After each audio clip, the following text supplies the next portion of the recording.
everybody, and welcome to this month's Embassy Insider. In the spirit of the holiday season, today we're going to talk about something that everybody loves and some of us want to learn more about: wine. I'm joined today by a dear friend and somebody who really focuses on wines from the United States through her studies, through her expertise, and through her consultations. Gail is with us today, and she's going to talk to us a little bit about different wines, how to drink them, what we need to know about them, and answer some of our questions. And today we are in the beautiful Happy Living tasting room, which just opened, and we're thrilled to be hosted by Happy Living and so excited to be part of their holiday celebration. Gail, thanks for joining us today. Thank you for having me as well. So tell us a little bit about your passion for wine. Well, currently I own Two Shots and a Pint, which is a blog. I do write about wines, and what's beautiful about what I do for work is that I'm able to share my knowledge about wines to different people of different walks of life. I get to travel, I get to meet many different winemakers as well. I also do lectures for a couple of institutions, Enderon is being one of them, College of St. Benil being another one, and I also do private classes. My passion, I think, is a necessity for what I do, because it's a lot of information when you're doing a lot of wine studies. Can you tell us what kinds of wines, red and white wines, are available here in the Philippine market? There's quite a number, but there's a bit of a focus on the usual powerhouses, the Cabernet Sauvignons, the Merlots. But what I'm pretty excited about is the availability of Pinot Noir. Reason being, it's actually pretty versatile when it comes to pairing it with a lot of different Filipino food.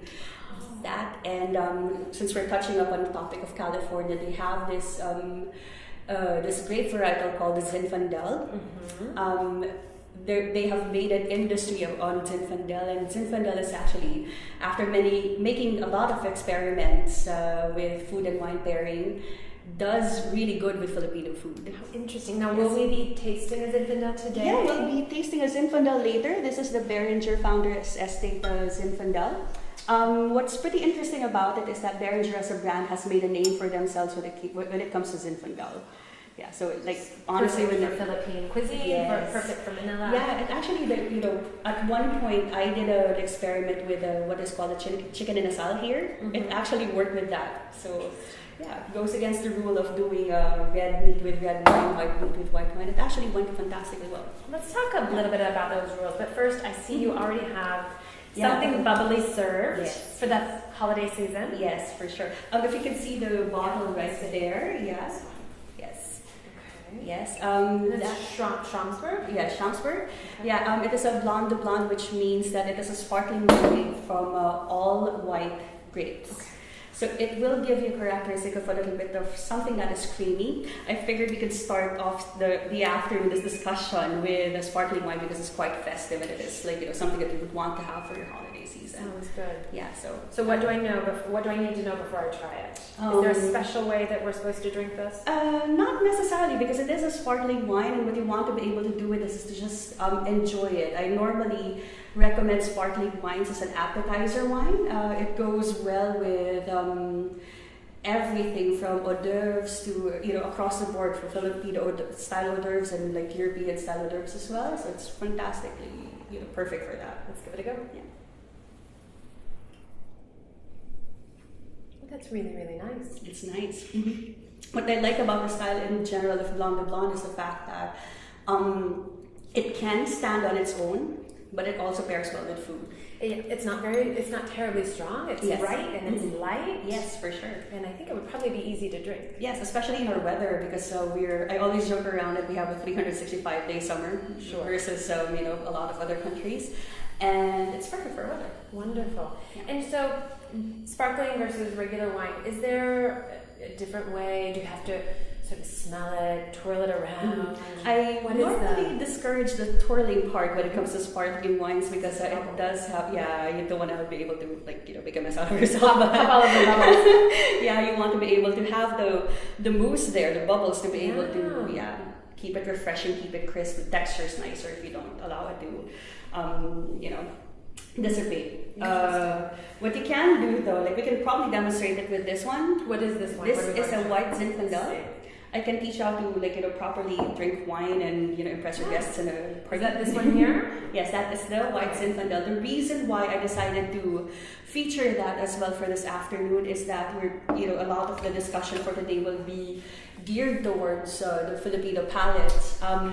This is something that has been selling like pancakes here in the country because it does gear to our taste preferences, which is something that's a little bit sweet, it's light. Alcohol content is not that high, it's about 9%, right? Interesting, okay. Yeah. So there are different alcohol contents depending on, depending on essentially how you want to make the wine. The reason why it was purposefully driven down is that, it's a bit technical, but they wanted to make the wine sweet. Sure. Yeah, so that's the very simplistic way of putting it. Okay, and this is the white Zinfandel. We're going to try a red Zinfandel later. Yes. Oh, interesting. Wonderful. Yeah. So. And this is also Beringer. Yes, this is also Beringer. Again, they made a name out of themselves to be able to, to make an industry out of the Zinfandels as well. This is something that Filipinos really, really like. So I could use this as a teaching demo for you to how to properly. I already tasted it. It's okay. But It's wine. I'll do it again. Yeah, it's wine, and people get pretty excited about wine. Yes. So I completely understand. So I always subscribe to the 5S method. It's see, swirl, smell, sip, and savor. Okay. Depending on what you do for a living, my S can be many different things. I normally say spit because on a daily basis I have 30. Upwards of 30 glasses in front of me. You don't want to keep on swallowing everything and savoring everything. You want to be able to spit that out. But, right? If you are at a dinner party, you don't want to spit that wine out, especially if it's something this nice. Right? So in order for you to be able to really savor it, first you have to be able to see it. Yep. Right? So as you can see, in general for white Zinfandels, you will expect a pink, peachy color behind it. So that's as expected. It's very pretty. It's a very festive color. It's very, I'd like to say very feminine. I love the color pink and, so it's kind of something that is close to my heart. So you see it, you look for defects, you look for is it supposed to look like that? If you want, I can debunk a couple of wine myths for you. Sure. Yeah, because some people always say that after swirling it a little bit like that, which is the second procedure, that the legs, right? It'll tell you the quality of the wine. What it really does tell you is that there is presence of alcohol and sugar. Which all wine has, right? Exactly. Okay, so it tells you nothing. It tells you nothing, right? Exactly. So And you don't sound so smart if you say that. It actually tells you nothing. Yeah, it tells you nothing. It tells you about how the body will be, but not necessarily the quality of the wine. Interesting. Yeah. So you see swirl. Mm-hmm. The reason why you want to swirl your wine is that it has been sitting there for upwards of 5 years, 3 years, right, depending on the winemaker. That said, you want to be able to introduce oxygen into it again, so the actual characteristics, how it's supposed to be, comes out. So fresh out of the bottle, it will be different. It will be different for sure, as opposed to aerating it. Some people, especially for the more high-end wines, you want to be able to decant it, but for everyday drinking wines, you don't need to do that. But this is an alternative to get air into. Yes. Yeah. Interesting. Okay, so we got see, swirl, and then now you can start smelling it. Smell. Okay. Because there's always a correlation between your sense of smell and your sense of taste. So, bad example would be if you are not feeling well, if you have a cold, you don't get to taste things. Sure. So there's always a correlation between your sense of smell and sense of tastes. One of the cheat things that sommeliers do, wine critics do, is actually they can tell everything about the wine just by smelling it. Wow. Yeah, not necessarily by tasting it. Although some need both. Interesting. Mm-hmm. So. Sorry, I skipped. I'm getting with you there. So you're sipping now. I smelled it and then I sipped it. Then you sip it, and then you can tell me what you smell, what you've sipped, what you've tasted behind what you've sipped. That's interesting because the smell it is very, very connected to what it tasted like. Right. I guess I haven't thought about that before, but when I tasted it, it was the acid or the sort of the watery mouth comes out differently versus the smell, which is a little bit less of a full body experience. Yes, and since this is a white Zinfandel, it's a sweet wine, right? The better quality sweet wines will always be anchored with a little bit of acidity on it. Okay. Because if it's not a good quality sweet wine, it tends to be not acidic, it's too flabby, it's too boring. Okay. So hence And just too winemakers, sweet. yes, hence winemakers tend to prefer allowing a certain level of acidity in their sweet wines. Interesting. So hence the reason why I kind of like Behringer and I like using this as a point of discussion is that if you, as you said, there's a little bit of watering sensation, that is the acidity in your mouth. So, Interesting. So that balances out the sweet, perhaps. Yes. It's sort of like adding lemon onto something. yes, so it's not Interesting. boring at all. And then afterwards you savor it because again, for my job I have to spin it, right? But you're in a dinner, right? So you want to be able to. It's the holiday season. Yes, and there are many ways to be able to savor it. You can savor it by discussing it with a friend. You can savor it by just taking a mental note of what you've tasted for that day. I always say that what I've smelled, I've tasted normally for wines is something that reminds me of the origin of the place because I have traveled to different places. So in the USA as well, and a lot of the times whenever I'm doing a tasting, a smell test for different wines, I do remember the U.S. because I do smell that. Takes you back. So Takes just you back. a mini vacation. Yes. That's really wonderful. So the savor has many different layers. Yes. Wonderful. It is very nice. Yes. And this, I think, would pair with a lot of different A foods. lot of different Filipino food for sure. It's everything. I could even imagine this if it's fantastically chilled enough. You could even pair it with our sisig. Oh, wow. Yeah, you can. Sure. I guess Yeah. that would be Mhm. interesting. Very cool. So there. You can also pair this with some of our rice cakes as well. So our puto bumbongs or bibingkas would work well with this. Or desserts would work. Sure, because of the sweet. Yes. Interesting. Yeah, because one of the wine pairing rules is that the wine has to be sweeter than the dessert. Okay. That's really, the wine has to be sweeter than the dessert. Mhm. Yeah. So it's kind of hard if you think about it. It's quite a bit of a challenge. So there's a lot of different sweet wines all over the world.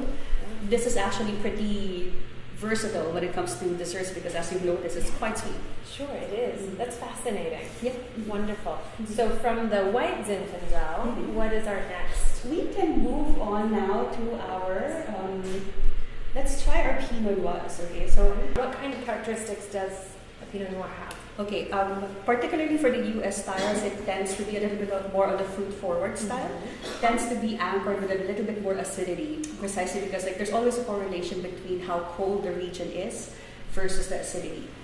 Let me pour you a glass. Thank you. As you can see, this is a bit of a former occupational hazard. So It's really a beautiful color, isn't it? yes, Glass as well. thank you. Yeah. There you go.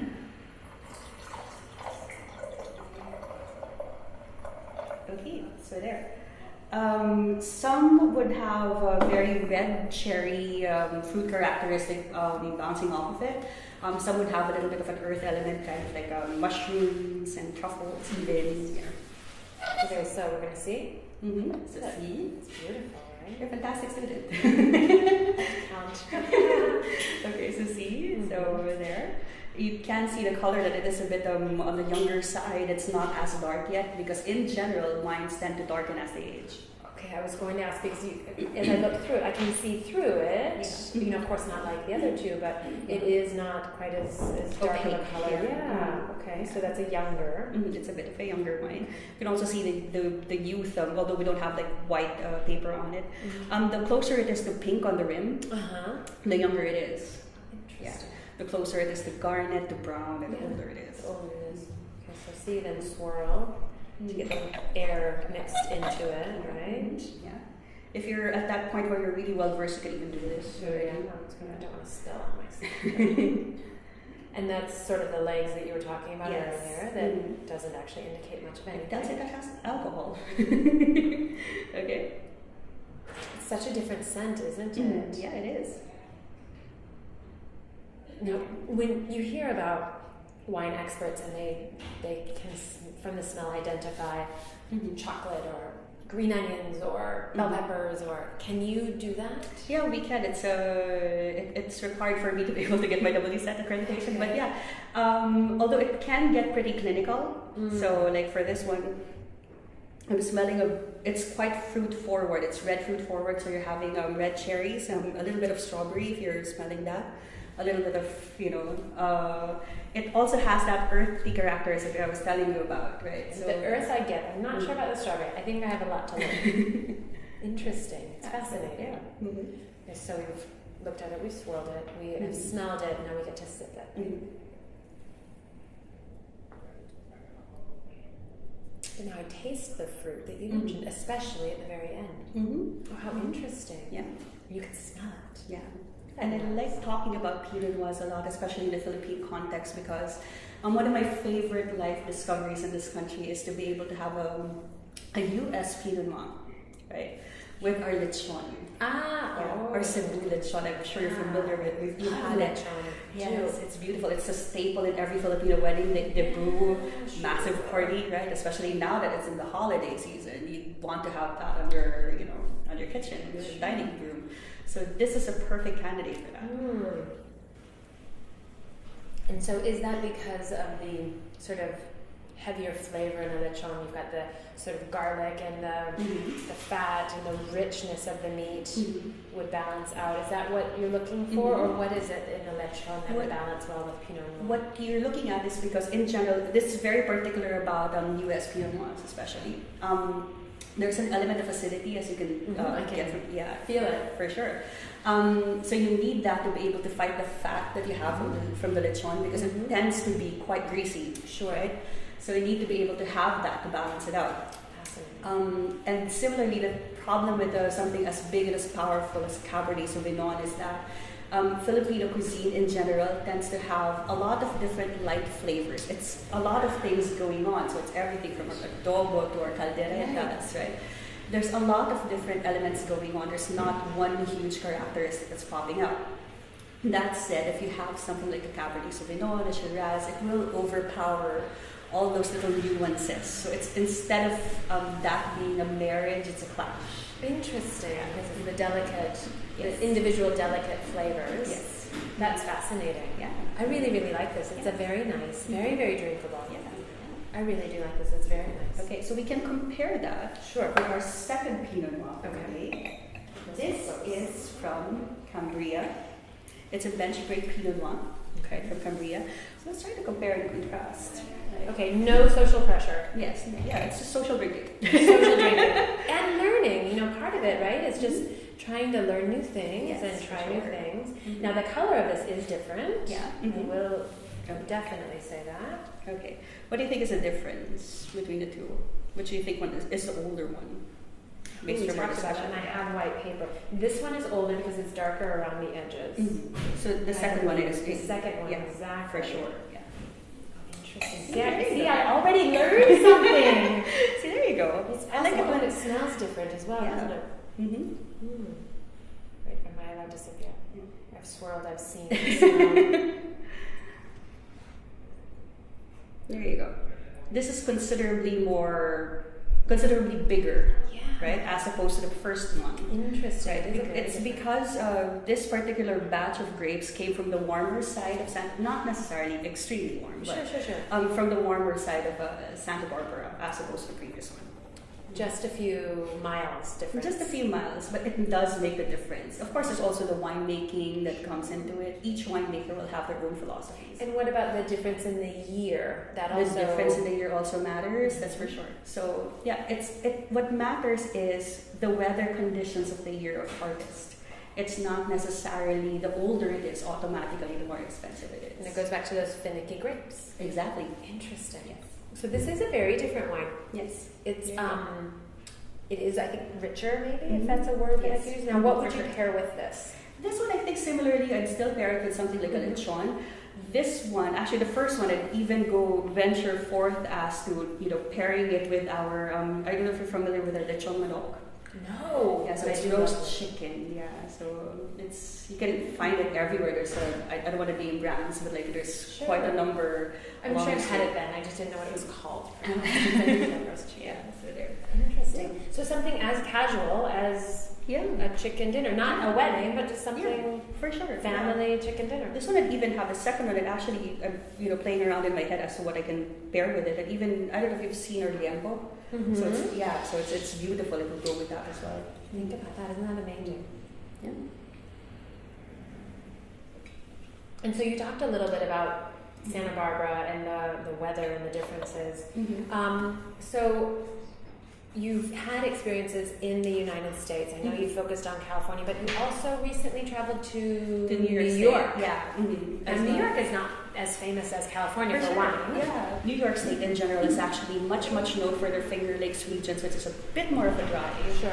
Their calling card is making otherwise warm climate grapes, such as a Cabernet Sauvignon and Merlot, taking it and then turning it into something that a cold climate would produce. So it's very interesting. It's a different characteristic altogether. It's much more refined. It's much more restrained. So I tend to have again, if I feel like something that is very classic California, then I would go for my Napa, Cabernet Sauvignons. But if I don't want to be so overpowered that day, I would gravitate towards the New York State because of the weather and the science behind it. Yes. That's amazing. Yeah. Okay, so we've done 4 different wines. Yes. What is our next? Our last one for the day is we have this one we talked about. Yes, the Zinfandel. Excellent. Again, Beringer made a name for themselves, making an art out of making Zinfandels. Right. For a while, it has an interesting history because for as recent as about 15, 20 years ago, the origins of the grape is such a conundrum. Because there is similarity between this and the Italian Primitivo, right? And a Croatian grape, which I'm going to sound completely funny on tape, but it's a Krljenak Kastelanski, right? I'm glad you said it. Yeah, but there is for a while a long debate as to which one it is, and then after a lot of DNA testing, tracing the history of winemaking in California. CSI of wines. Yes, they can. UC Davis actually has made quite a number of studies, progress to be able to do a lot of wine studies. It's if you're in the States, they want to study wines, UC Davis is the place to go. Do you know I graduated from UC Davis? Oh, cool. I did, awesome. but I did not study viticulture. There you go. But yeah, most of the American friends that I have and winemakers that I've met actually are from UC Davis. Wow. Very cool. UC Davis is also the place where they're making innovations and progress into discovering different clone wines. So it's very scientific. I don't want to go into that for our purposes and discussions. Clone sheep, clone wine. Exactly. Yes. Okay, so we're going to. I looked at it. Yeah. Okay. So let's try it out. Okay. And it is a completely different color, much darker, much richer in color. Yeah. Darker all the way. This is to the from rim. Napa now, by the way. So it's coming from a warmer climate of California. So yeah. Okay. And so that will change the sweetness, the acidity, the character. Yeah. And it smells very different, doesn't it? What I like about the Zinfandel is, in general, it goes with any barbecue that you can think of. Oh, barbecue would be perfect. Yeah, for sure. Even our barbecue on a stick, perfect with that. Now, yes, definitely. It is such a different personality. Can you say that about wines, that it has a personality? Absolutely. But it's fascinating to me because even though it's a darker wine, it's not... It's still sweet. It still has tones of sweetness that it is that we've seen throughout. So it's not a dry. It's not a dry. It's not a very French style that you tends to be overpowering. Hence the reason I'm always saying that. You know what? If you're starting out with wines, if you want to pair it with Filipino food, go for U.S. Well, and I think for the Filipino palate, because I think. The food and the tendencies here really, they are sweeter. Yes. The people are sweeter too. Thank you. But, and that's real. But I think this would work. Not only just for somebody who's starting out, but somebody who is maybe uncomfortable with the sort of dry. Right, for sure. This isn't the style that you would want if you want something that's big and powerful. No, but this is... some people always have it. I did a full article before about Zinfandels because there's always a little bit of especially for white Zinfandels, there's always somebody who's like, no, but it's so boring wine, like it's too simple. But you know what? If that's what gets you to start exploring, go for it by all means. So I think that's really an important point that it doesn't really matter what I like or what you like. There's no right or wrong. For sure, yeah. Because at the end of the day, as I've said, it's a beverage. If you prefer your wines big and powerful, then that's okay. If you prefer yours to be a little bit more light side, more approachable side, then this works. That's really fascinating. I think that gives people permission to like what you want, and to mix. It doesn't have to be red wine with red meat. It can be, which I think is also important. That might be part of the fear of thinking, oh, I'm supposed to. No, I always end my food and wine pairing lectures by saying, you know what, rules are always meant to be broken. There you go. Hopefully nothing legal, but Right. No, but it's interesting. And I think you're talking about the pairings, and it's sort of given me new ideas of how to mix things. And it could be just a casual family dinner or a fancy wedding, but it's finding the right match, the right flavor for each person. Yes, for sure. Now, what happens if my husband likes one thing and I like another thing? We have to have 2 bottles of wine at dinner? Okay. My as a friend answer would always be like, you know what, the more bottles you have in front of you, the better. But there's always there's always a halfway point. The reason why I'm excited about talking about Pinot Noirs in general is that I call it my halfway point. If the person tends to like their wines red and powerful, and you like the person on the gentler side, you can find a more old world style Pinot Noir, so you can meet each other halfway. So Pinot Noir is the meeting point. Yes. It's a secret to a successful marriage. I think so, yeah. We've solved all sorts of problems. Fantastic. Yeah. And so for tourism, wine tourism, it's a thing. Yeah, for sure. And I know in the United States doing a day of touring wineries, that is just the ultimate sort of day out. Yeah. But it's also a really sort of luxurious indulgence. Okay. How would you make that more accessible to Filipinos? What's your message to say this is something you can do and learn while doing it? I'd say that, you know what, it's, for me, maybe I'm partial to doing it because it's what I do for a living and it is a passion of mine.